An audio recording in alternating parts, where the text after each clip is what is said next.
If you guys have a 2011 and up Town and Country or Grand Caravan, you're definitely going to want to watch this video. This is, man, this is an issue that happens to a lot of these vans, and I think a lot of people are getting screwed on this, so you definitely want to pay attention. This particular van, the customer was complaining because it cut out while they were driving. It just randomly cut out, stopped running.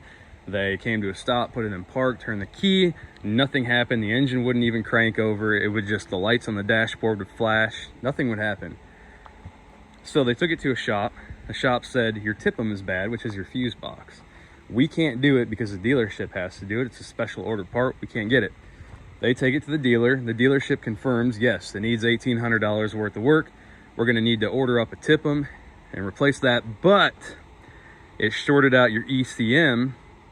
So we're gonna have to get you an ECM and program it and everything. So we're looking at more than $1,800 now. These people opted to bring their vehicle to me instead to take a look at it and get a third opinion. What was happening with this vehicle was, the second I got to it was exactly the way they explained it to me.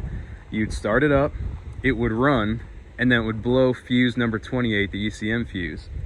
Now, according to the dealership and the other shop, it's because the ECM was shorted out and there's a problem internally as well as with the TIPM. Well, I replaced that fuse again, started it back up, and it ran and died again and blew the fuse after 10 seconds, almost immediately this time.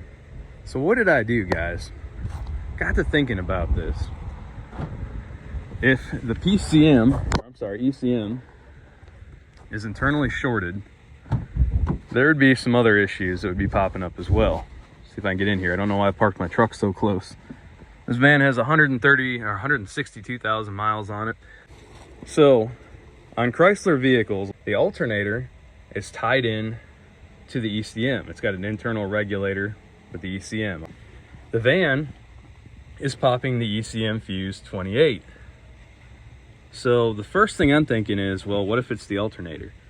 So what I did is I came down here, and it's really hard to see, guys, but if you come up in your van, you will see there's an alternator down there. Kind of just barely see it. What you're going to want to do is unplug the field wire plug. Hang on. It's the connector.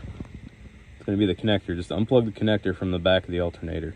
I've had this fan running for 20 minutes, half hour now. Runs fine. Doesn't blow fuses anymore. What does that tell me? Tells me that the alternator is shorted out and we need a new one. Now, sometimes they are correct. These TIPMs do go bad. They are problematic. But if you're having the same issue where it's popping fuse 28, pretty positive is this one right here. It'll be one of these two. Pretty sure it's that back one. You can verify by coming up in here and just figuring it out yourself. But this is a good place to start. Now, usually what I've seen when TIPMs go bad is intermittent things. You know, your windshield wipers work, then they don't work, then your interior lights work, and they don't. Something else happens, and it's kind of like a domino effect. But in this case, the only thing that was happening, again, was 28 fuse kept blowing. It told me that something else is going on.